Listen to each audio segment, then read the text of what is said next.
یہ اللہ تعالیٰ کا دستور ہے کہ اللہ رب العزت بہت سے لوگوں کو ہر زمانے میں خیر کا موقع دیتے ہیں، پھر امتحان لیتے ہیں اور امتحان بہت سخت ہوتا ہے، اس امتحان کا مقصد یہ ہوتا ہے کہ یہ اب تک کی کوشش کے بعد اطاعت کی طرف جا رہے ہیں یا خواہش کی طرف جا رہے ہیں، اطاعت کی طرف جا رہے ہیں یا خواہش کی طرف، یہ امتحان ہوتا ہے۔ اس امتحان میں جو لوگ خواہش کو چھوڑ کر اطاعت کی طرف آ جاتے ہیں ان کو اللہ تعالیٰ اپنے کام کے لیے منتخب کر لیتے ہیں، اور جو اطاعت کو چھوڑ کر خواہش کی طرف چلے جاتے ہیں ان کو اللہ رب العزت نیک لوگوں کی فہرست میں سے نکال دیتے ہیں۔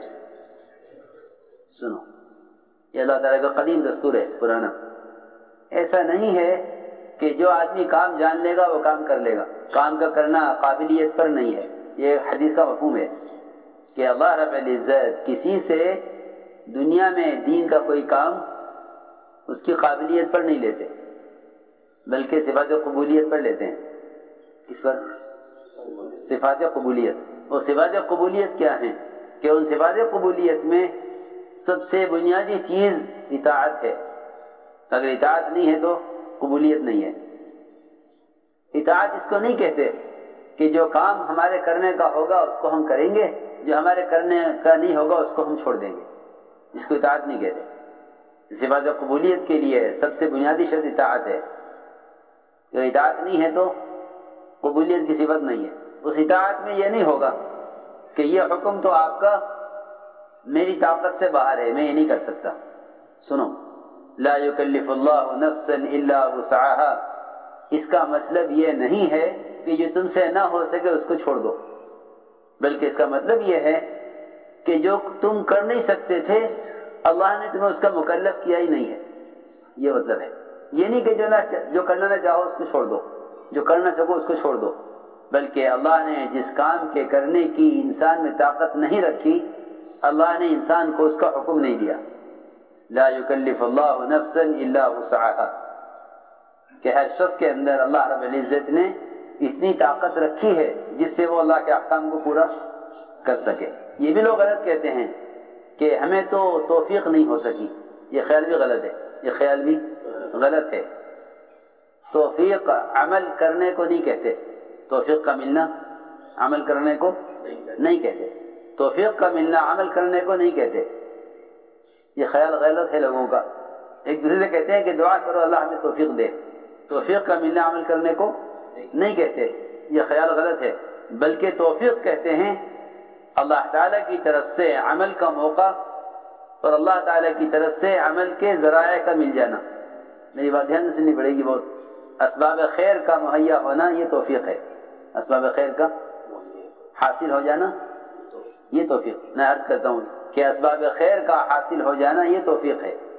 اللہ تعالیٰ نے جس انسان کو آنکھیں دی ہیں اس کو قرآن دیکھ کر پڑھنے کی توفیق دی ہے، اگر وہ نہیں پڑھتا تو وہ اس توفیق کو ضائع کر رہا ہے۔ جس کو مال نہیں دیا اللہ نے اس کو زکوٰۃ کی توفیق نہیں دی ہے، جس کو پیر نہیں دیے اللہ نے اس کو نماز میں کھڑے ہونے کی توفیق نہیں دی ہے۔ میں حیران ہوں کہ لوگوں کے پاس مال بھی ہیں، اسباب بھی ہیں، جسم بھی درست اور تندرست ہے، وہ یہ کہتے ہیں کہ ہمیں توفیق نہیں ہوئی ہمارے لیے، اللہ سے توفیق کی دعا کرو۔ توفیق عمل کرنے کو نہیں کہتے، بلکہ توفیق کہتے ہیں اللہ تعالی کی طرف سے اس عمل کے اسباب کا ملنا۔ جو آدمی اندھا ہے، نابینا ہے، اس کو قرآن دے کر پڑھنے کی توفیق نہیں ہے۔ ہاں، یہ دعا کر سکتا ہے کہ اللہ مجھے قرآن دے کر پڑھنے کی توفیق دے دے۔ سمجھے میری بات؟ ہاں، اے اللہ مجھے قرآن دے کر پڑھنے کی توفیق دے دے، اس کا مطلب یہ ہے کہ مجھے آنکھ دے دے کیونکہ میں نابینا ہوں، قرآن دیکھ کر نہیں پڑھ سکتا۔ سمجھے توفیق کا مطلب؟ اللہ تعالیٰ اس خیر کا موقع دیتے ہیں لوگ، پھر جب یہ اس خیر کے کام میں چلتے ہیں تو اللہ تعالیٰ ان کا امتحان لیتے ہیں۔ یہ بہت اہم بات ہے۔ یہ بات نہیں ہے کہ اگر کسی خیر کا موقع مل گیا تو یہ لوگ امتحان سے پار ہو گئے، ایسا نہیں ہے، ایسا نہیں ہے، بلکہ دنیا والوں کا دستور ہے، یہ طریقہ ہے کہ وہ پڑھے لکھے لوگوں کو لیتے ہیں، پھر ان کا امتحان ہوتا ہے، اس میں سے بعض منتخب کیے جاتے ہیں اور اکثر کو ان میں سے فیل کر دیا جاتا ہے کہ نہیں ہمارے کام کے نہیں. ہاں بہت ڈگریوں والے بہت صلاحیتوں والے ان کو منتخب کیا جاتا ہے پھر ان کو فیل کیا جاتا ہے کاہے میں امتحان میں جا کے بات سننا. لحاظ فرماتے تھے کہ اس کام میں وقت گزارا ہوا ہونا یہ کوئی دلیل نہیں ہے قبولیت کی. اور یہ بھی یاد رکھو کہ شہرت بھی قبولیت کی دلیل نہیں ہے کیونکہ مشہور ہونا الگ ہے مقبول ہونا الگ ہے. ایک آدمی مشہور ہے اور ایک مقبول ہے. مقبول وہ ہوتے ہیں حدیث میں کہ مقبول ان کو فرمایا ہے کہ اگر وہ کھو جائیں تو کوئی تلاش نہ کرے اور مل جائیں تو ان کی کوئی پرواہ نہ کرے. وہ مقبول ہوتے ہیں. کھو جائیں تو کوئی یہ حدیث کا مفہوم میں عرض کر رہا. کھو جائیں تو کوئی تلاش نہ کرے فلاں صاحب کہاں ہیں اور مل جائیں تو کوئی ان کی پرواہ نہ کرے. جی ہاں اس لیے قبولیت الگ چیز ہے شہرت الگ چیز ہے. ایک مدت گزر جانا کسی خیر کے کام میں یہ قبولیت اور استقامت کی دلیل نہیں ہے. پوچھا گیا حضرت سے کہ حضرت استقامت کسے کہتے ہیں؟ تو حضرت نے فرمایا صاحب سے کہ تم کیا سمجھتے ہو؟ تو میں نے ایک بات عرض کی ہے کہ قبولیت اور شہرت. تو قبولیت کا تعلق صفات قبولیت سے ہے. قبولیت کا تعلق صفات قبولیت سے ہے کہ ہمارے اندر وہ صفات ہوں جن صفات پر اللہ کی طرف سے قبولیت کا فیصلہ ہوتا ہے. تو میں عرض کر رہا تھا کیسے پوچھا گیا کہ استقامت کسے کہتے ہیں؟ حضرت نے فرمایا تمہارا کیا خیال ہے؟ اس نے کہا کہ جتنے بھی اعمال ہیں ان کو پورا کیا جائے. تو حضرت نے فرمایا کہ استقامت یہ نہیں کہ ایک عمل ہو گیا تھا ایک چھوٹ گیا, کہ استقامت تو یہ ہے کہ یہ اس کام میں مر جائے, اس کام میں مر جائے. استقامت یہ ہے کہ اس کام میں مر جائے. بہت دھیان سے بات سننا بھائی کہ اس کام میں مر جائے یہ استقامت ہے. کیونکہ ایسے حالات پیش آئیں گے, ایسے سخت امتحان آئیں گے, ایسے امتحان آئیں گے کہ لوگ اس امتحان سے یعنی اس امتحان کو برداشت نہیں کر سکیں گے, امتحان کو برداشت نہیں کر سکیں گے کہ ایسے امتحان آئیں گے. میں عرض کروں گا تفصیل سے. اللہ تعالیٰ کی طرف سے امتحان ہوتا ہے. اللہ نے انبیاء کا یہ امتحان لیا ہے, اس لیے فرمایا اشد الناس بلاء الانبیاء کہ سب سے سخت امتحان ہوتا ہے نبیوں کا. سخت امتحان ہوتا ہے نبیوں کا. پھر جو ان کے طریقوں پر ہیں ان کا امتحان, پھر جو ان کے طریقوں پر ہیں ان کا امتحان, جو ان کے طریقوں زیادہ قریب ہوں گے. ایک صحابی نے عرض کیا کہ یا رسول اللہ میں تو آپ کی معیت چاہتا ہوں, آپ کے ساتھ, کہ اگر ہمارا ساتھ چاہتے ہو تو پھر کمر کس لو فقر و فاقے کے لیے, تنگی کے لیے. سنو یہ نہیں کہ ہمارا ساتھ ہو جاؤ گے تو تمہیں دنیا میں یہ ملے گا, یہ برکتیں ملیں گی, یہ نعمتیں ملیں گی, یہ نہیں. یہ فرمایا کہ اگر ہمارا ساتھ چاہتے ہو تو فقر تنگی کے لیے تیار ہو جاؤ. اعد للفقر تجفافا, یہ فرمایا کہ پھر تو تنگی کے لیے اور سختی کے لیے اور ناگواریوں کے لیے تیار ہو جاؤ. یہ نہیں فرمایا کہ ہمارے ساتھ آؤ گے تو یہ مزے ہیں. فرمایا کہ دنیا کے مزے تو ان کے لیے ہیں جو ہم سے دور ہیں. تو میں عرض کر رہا تھا کہ امتحان ہوتا ہے سخت, اور یہ امتحان اوپر سے چلا آ رہا ہے. سب سے پہلے امتحان ملائکہ کا ہوا, فرشتوں کا, کہ ہم ایسا حکم لائیں گے جو حکم تمہاری حیثیت کے خلاف ہوگا. حکم تمہاری حیثیت کے خلاف ہوگا. ہم ایسا حکم لائیں گے جو حکم حیثیت کے خلاف ہوگا.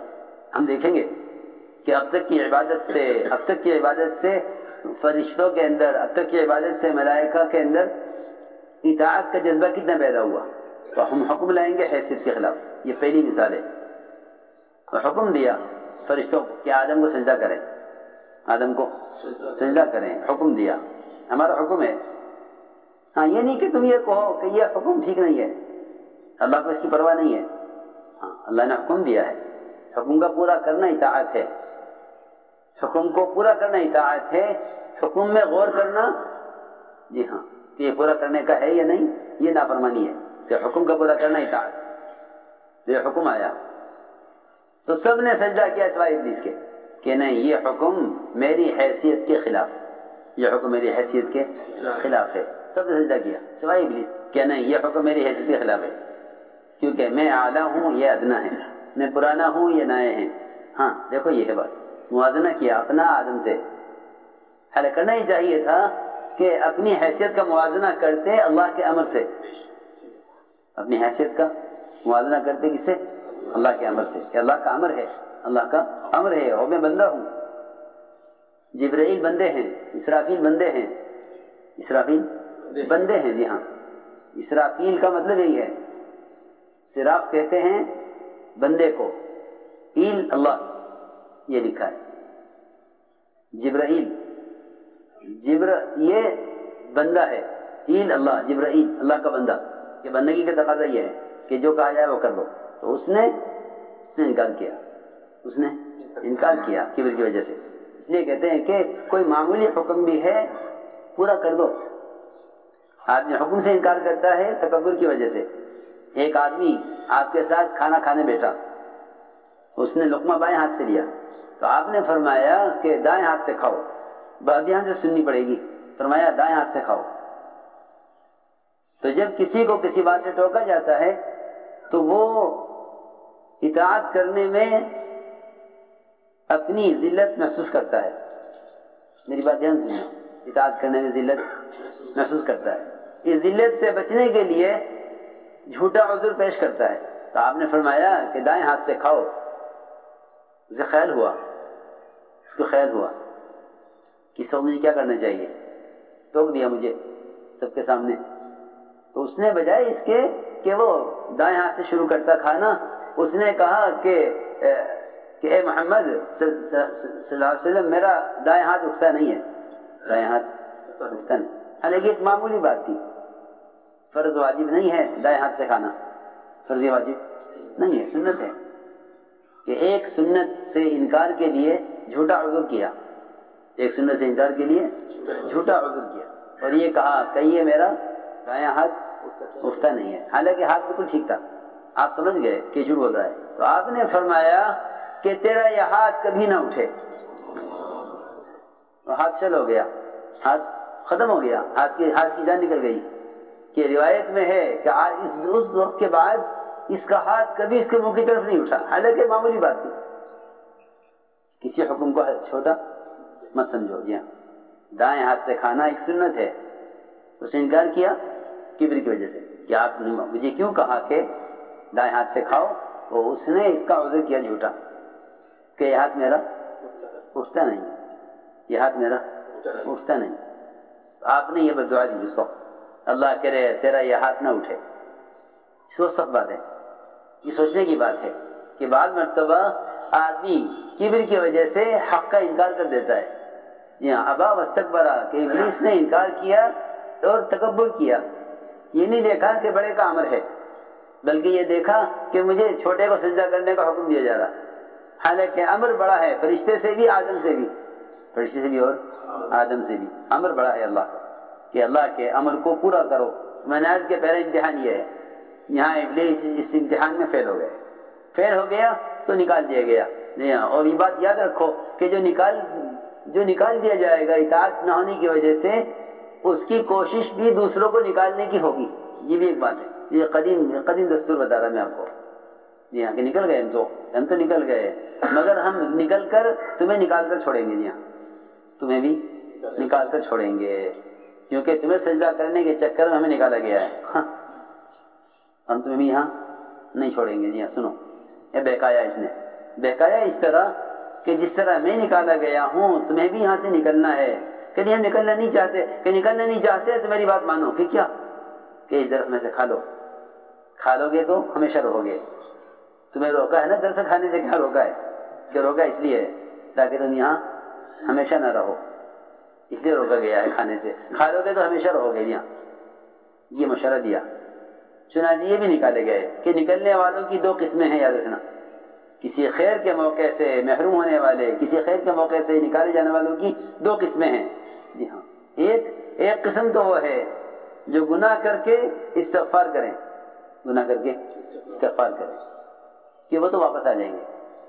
برائے ابن عازب سے پوچھا گیا کہ ہلاک ہونے والا وہی تو ہے نا جو گناہ کرے؟ فرمایا نہیں، گناہ گار ہلاک نہیں ہوتا، گناہ گار تو توبہ کر کے نجات پا لیتا ہے، ہلاک تو وہ ہوتا ہے جو کسی گناہ کرنے والے کو اللہ کی رحمت سے مایوس کرے، ہلاک وہ ہوتا ہے جو گناہ گار کو مغفرت سے مایوس کرے. یہ ہلاک وہ ہوتا ہے جو گناہ گار کو مغفرت سے مایوس کرے. ہلاک وہ نہیں ہوتا جو گناہ کر کے توبہ کر لے، کیونکہ گناہ کرنے والے کے ساتھ نجات ہے استغفار. انہوں نے استغفار کر لیا، آدم علیہ السلام نے استغفار کر لیا، ربنا ظلمنا انفسنا، نے استغفار کر لیا، یعنی رجوع کر لیا اللہ کی طرف. شیطان نے اپنی غلطی پر وہ اڑ گیا، وہ غلطی پر اڑ گیا کہ نہیں ہماری بات ٹھیک ہے. جو اپنی غلطی پر اڑ گیا وہ محروم ہو گیا. جس نے غلطی تسلیم کر کے استغفار کر لیا وہ مقبول ہو گئے.